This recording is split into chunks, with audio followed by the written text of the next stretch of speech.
أعوذ بالله من الشيطان الرجيم بسم الله الرحمن الرحيم ولا تحسبن الذين قتلوا في سبيل الله أمواتا بل أحياء عند ربهم يرزقون. دیکھو شب جمعہ ہے اور عاشورہ کی رات بھی ہے. یہ رات کی قدر کرنے والے ہی قدر کریں گے.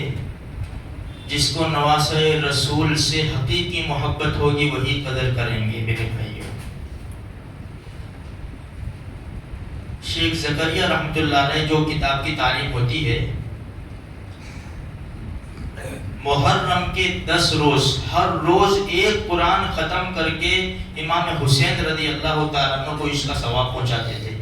ابھی اذان سے پہلے اسی مسجد میں اذان سے پہلے مجھے کسی نے بتایا میں نے 2 قرآن ختم کیے ہیں، ایک قرآن کا ثواب امام حسین رضی اللہ تعالیٰ عنہ کو آپ دعا کر کے پہنچا دینا. اللہ قبول فرمائے میرے بھائیوں. اس لیے کہ یہ بڑی دردناک اور غمناک شہادت ہے. ہم نے گزشتہ کل سنا کہ 2 قاصدوں کو عبید اللہ ابن زیاد نے شہید کیا، مسلم بن عقیل رضی اللہ تعالیٰ عنہ کو شہید کیا. حضرت حسین رضی اللہ تعالیٰ عنہ آگے بڑھتے چلے گئے. عبید اللہ ابن زیاد نے عمرو ابن سعد کو بلایا. رئی کی حکومت، رئی ایک جگہ کا حکومت کی لالچ دی اور کہا تجھے رئی کی حکومت دوں گا. 4000 فوجی لے کر حسین کا کھوج لگا. کہاں ہے وہ؟ ان کو گھیر کر لیا. حر بن یزید تمیمی کو بلایا عبید اللہ ابن زیاد نے. تو جا 1000 فوج لے کر اور حسین کو تلاش کر. یہ لوگ چلے صحرا کے اندر. کافی چلنے کے بعد حر ابن یزید نے دیکھ لیا کہ امام حسین رضی اللہ تعالیٰ عنہ کا لشکر ہے. اس نے گھیر لیا اور بات چیت ہوئی. پہلے عمرو ابن سعد آیا، سلام دعا ہوئی امام حسین رضی اللہ تعالیٰ عنہ سے. اس نے یہ بات رکھی کہ آپ یزید کے ہاتھ کے اوپر بیعت کر لیں. بہت ساری اس نے باتیں کی، میں مختصر بتا رہا ہوں. تو کہا کہ ایک کام کریں، ہم 3 شرطوں میں سے ایک شرط مان لو. تم جہاں سے آیا ہوں مکہ مکرمہ چلے جانے دو، وہاں جا کر اللہ کی عبادت میں لگ جاؤں گا. نمبر 2 کسی اسلامی سرحد کے اوپر جانے دو، وہاں جہاد میں مشغول ہو جاؤں گا. اور نمبر 3 میرا راستہ چھوڑ دو اور ڈائریکٹ یزید سے مجھے مل لینے دو، میں اس سے بات چیت کر لوں گا. تو عمرو ابن سعد کو یہ باتیں بڑی اچھی لگی کہ یار اچھی بات ہے، یہ تو مسلمانوں کا خون بچ جائے گا. اس نے عبید اللہ ابن زیاد کے پاس لکھ بھیجا کہ حسین نے یہ باتیں بتائی ہے، سمجھ میں تو آ رہی ہے، آپ اس کے اوپر غور کریں. عبید اللہ ابن زیاد کے پاس جب خط پہنچا، وہ پڑھ رہا تھا، وہ بھی سوچ رہا تھا. ملعون بیٹھا ہوا تھا شمر ذی جوشن. اس نے دیکھ لیا، کہنے لگا امیر کیا سوچتے ہو؟ اگر یہ یزید کے پاس چلے گئے حسین تو تمہاری عزت اور وقت گھٹ جائے گی. ابھی موقع ہے، حسین کو قتل کر دو. سیدھی بات اس نے کر دی. تو عبید اللہ ابن زیاد نے لکھا عمرو ابن سعد سے کہ حسین سے کہو کہ پہلے میری بیعت لے، میری بیعت لینے کے بعد پھر یزید کے پاس آپ جا سکتے ہو. یہ خط آیا واپس. حضرت حسین نے پڑھا کہ پہلے عبید اللہ ابن زیاد کی بیعت لوں میں اور پھر یزید کے پاس مجھے بھیجا جائے گا. یہ ممکن نہیں ہے، کبھی بھی نہیں ہو سکتا. حق کبھی باطل کے سامنے جھک نہیں سکتا. حق والے کبھی باطل کے ہاتھ کے اوپر دوستی کا ہاتھ نہیں بڑھاتے. کہا کہ یہ مجھے منظور نہیں ہے. تو کہا کہ خواہ مخواہ خون گراؤں گے، یہ ہے وہ ہے، سب ادھر ادھر کی باتیں ہوئی. میرے بھائیوں، وہاں سے عبید اللہ ابن زیاد کا حکم آیا کہ عمرو ابن سعد سے کہو کہ کسی بھی طرح ان کو گرفتار کر لے یا لڑائی شروع کر دے. اگر عمرو ابن سعد نے تھوڑی بھی دیر کی تو میں شمر ذی الجوشن کو نامزد کرتا ہوں اور عمرو ابن سعد کو معزول کرتا ہوں کہ وہ کرسی سے ہٹ جائے. خیر میرے بھائیوں، بس نتیجہ وہی ہوا کہ انہوں نے ابھی جنگ کرنا شروع کوشش کی کہ ابھی جنگ ہو جائے. امام حسین رضی اللہ تعالیٰ عنہ نے فرمایا شام تو ہونے والی ہے، ویسے بھی شام کو لڑائی بند ہو جاتی ہے، ابھی لڑائی کر کے شروع کر کے تم کیا کرو گے؟ آج رات ہمیں موقع دے دو، کل دیکھا جائے گا جو بھی ہوگا. یہ وہ آج رات ہے، وہ بھی شب جمعہ تھی، وہ بھی شب جمعہ تھی، آج بھی شب جمعہ ہے میرے بھائیوں.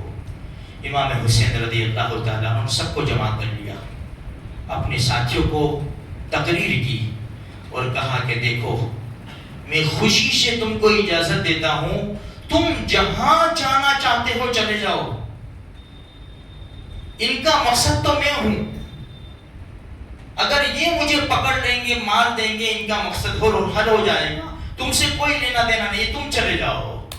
لیکن وہ سچے عاشق تھے، صرف یا حسین کا نعرہ لگا کر نمازیں چھوڑنے والے اور حرام کھانے والے نہیں تھے، خوشیاں منانے والے وہ نہیں تھے. فرمایا نہیں کبھی بھی نہیں ہو سکتا. ان کو بھی تو ذہن میں تھا نا کہ اگر ہم نے آج ساتھ چھوڑ دیا تو کل قیامت کے میدان میں حسین رضی اللہ تعالیٰ عنہ کے نانا جان کو ہم کیا منہ دکھائیں گے. فرمایا یہ تو کبھی بھی نہیں ہو سکتا کہ ہم آپ کا ساتھ چھوڑ دیں. تو پھر امام حسین رضی اللہ تعالیٰ عنہ نے فرمایا کہ پھر بس آج کی رات ہمارے پاس ہے. چھوٹی سی بات بتاؤں، کوئی بیمار ہوا، ہاسپٹل میں لے جایا گیا، پورا محلہ خاندان جمع ہو گیا، ہمارا تو جمع ہو جاتے ہیں نا. تھوڑی دیر کے بعد اوپر سے آواز آئی 4 گھنٹے کا ٹائم ہے خالی بس. ڈاکٹر اپنے تجربے سے بتا دیتے ہیں کہ بھائی نلی کی چل رہی ہے، بس وہ سکڑتی چلی جائے گی اور 3-4 گھنٹے میں بالکل بند ہو جائے گی، آدمی ختم ہو جائے گا. اوپر سے آواز آئی 4 گھنٹے کا ٹائم ہے، ابو کے پاس، چچا کے پاس، ماموں کے پاس، خالوں کے پاس، اپنے پڑوسی کے پاس. کیا ماحول ہوگا، کیا ماحول ہوگا اس وقت؟ صرف 4 گھنٹے کا ٹائم ہے، بس یقیناً صبح میں وہ صبح کی پھوٹی ہوئی نہیں دیکھ سکیں گے.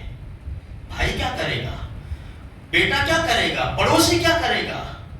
دعاؤں میں لگیں گے نا، صدقہ خیرات کریں گے نا. معاف کرنا مجبور ہوں بولنے میں، ڈی جے بجائیں گے، چلو کل جنازے کے ساتھ ڈی جے نکالیں گے، تیاری کرو، رات کو تیاری کرو. میرا باپ مر جائے، میں ناچ سکتا ہوں، میں کود سکتا ہوں، کل صبح میت ہے، اور آج کی رات میں کیا کروں گا؟ کیا میرے حلق میں لقمہ اترے گا؟ روتے روتے میری آنکھوں کے آنسو ایسے نکلیں گے کہ پانی ختم ہو جائے گا، ہوش و حواس نہیں رہیں گے. کیا ہوگا اب کل صبح، کیا ہوگا؟ امام حسین رضی اللہ تعالیٰ نے اپنے ساتھیوں سے فرمایا آج کی رات اللہ سے مانگ لو، اللہ کو راضی کرو. وہ رات کیسے گزری ہوگی میرے بھائی؟ وہ بھی سمجھتے تھے کل تلواروں سے تلواریں ٹکرائے گی، خون کے فوارے چھوٹیں گے، سر تن سے جدا ہو جائیں گے، بھائی بہن سے، بہن بھائی سے، باپ بیٹی سے، بیٹی باپ سے جدا ہو جائے گا. جو ہے وہ آج کی رات اس دنیا کے اندر ہم زندہ ہے اس لیے کہ دشمن سر کے اوپر سوار ہے. کیسی گزاری ہوگی وہ رات میرے بھائی؟ کیا زینب رضی اللہ تعالیٰ نے اپنے بھائی کو نہیں دیکھتی ہوگی؟ بھائی اپنی بہن کو کنکیوں سے نہیں دیکھتا ہوگا؟ کیا ہوگا کل، کیا ہوگا کل؟ میرے بھائی اتنا سوچ لیتے وہ رات کیسی تھی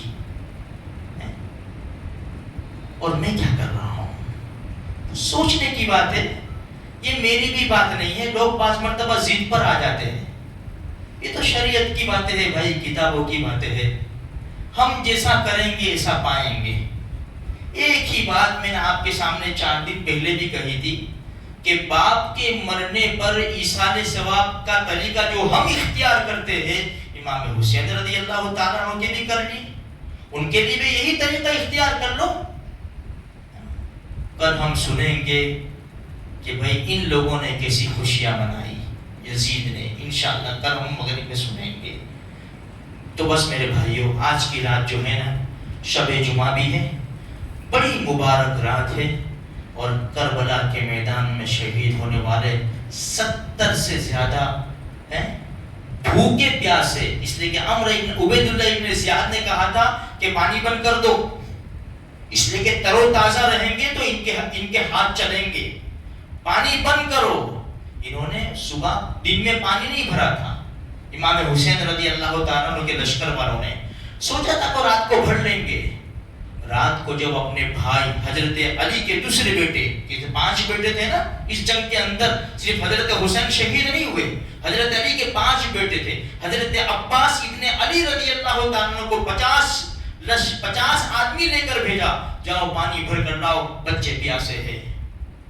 پیاس کی شدت ایسی ہوتی ہے نا کہ تلواروں کے زخم جو دکھتے نہیں ہیں، درد نہیں کرتے، پیاس کی شدت انسان کو اس طرح تڑپاتی ہے، جس طرح مچھلی کو پانی سے باہر نکال لو تڑپتی ہے، اس طرح انسان، اور وہ بھی بچے 50 آدمی کو لے کر گئے، لیکن فرات کے اوپر پہرا دیا ہوا تھا۔ بہت کوشش کی میرے بھائیوں، لیکن پانی بھرنے نہیں دیا، ویسے ہی آئے۔ اندازہ لگاؤ شام سے جو پانی بند ہوا پوری رات، اور صبح دشمن سے ٹکرانا ہے، کیا ان کے جگر اور گردے ہوں گے میرے بھائیوں۔ اللہ نے کیسی ہمت اور طاقت دی تھی باطل طاقتوں کے سامنے ڈٹ جانے کی، اور آج کی رات جب لشکر حسین کو پانی نہیں ملا، دیکھو تو صحیح کتنی شربتیں پی جا رہی ہے، کسی کے چہرے کے اوپر، پیشانی کے اوپر بل بھی نہیں آتا کہ آج کی رات کون سی رات ہے۔ تیاریاں ہو رہی ہے، ڈی جے بج رہے ہیں، لوگ ناچ رہے ہیں۔ جن عورتوں کو امام حسین نے فرمایا تھا پردہ نہ چھوڑنا، وہ عورتوں کو سجا دھجا کر ہم باہر نکال رہے اپنے ساتھ، انجوائے کر رہے، ہم انجوائے کر رہے، ہمیں کوئی غم نہیں ہے موت کا۔ موت کا غم ہوتا نا تو انسان مسجد میں یا گھر میں مصلی کے اوپر رات گزارتا اور دن گزارتا۔ اس لیے بس میرے بھائیوں، باقی باتیں انشاءاللہ کل کریں گے۔ اللہ تبارک و تعالیٰ مجھے بھی، آپ کو بھی، ہم سب مسلمانوں کو دین کی صحیح سمجھ عطا فرماوے، اور اہل بیت سے سچی محبت کرنے کی توفیق عطا فرماوے، اور اللہ تبارک و تعالیٰ ہدایت کو عام کر دے۔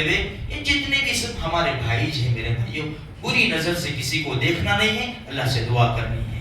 کوئی ضد پہ ہے تو کوئی ناسمجھی کی وجہ سے کر رہا ہے، اور کوئی ناسمجھی پر محبت سمجھ کر رہا ہے، لیکن انگلی اٹھانے سے کام نہیں بنتا، بلکہ دعاؤں سے کام بنتے ہیں۔ بہت سارے نوجوان ہیں جنہوں نے توبہ کر لی ہے اس بات کے اوپر، ان کو سمجھ میں آیا کہ بات تو صحیح ہے، میرا دوست مر جائے، میرا باپ میری ماں مر جائے، میں کود نہیں سکتا، ایک چھوٹی سی بات، بھائی بچے کھیل رہے، بینڈ بجا رہے، یہ کر رہے، اور گھر میں کوئی بیمار ہے یا کسی کی میت کل ہو گئی آج ہی کر، تو بھائی جان اللہ کے واسطے ہمارے گھر میں تو میت ہوئی ہے یار، آگے جاؤ نا پلیز، گھر میں سے یہی آوازیں آئے گی میرے بھائیوں۔ تو ہم تو کیسی ہستیاں، زبردست ہستیاں جنہوں نے جان دے دی اللہ کے راستے میں، اور ہم کیا کر رہے ہیں؟ اللہ تبارک و تعالیٰ کہیں سنی بات پر عمل کرنے کی توفیق عطا فرمائے۔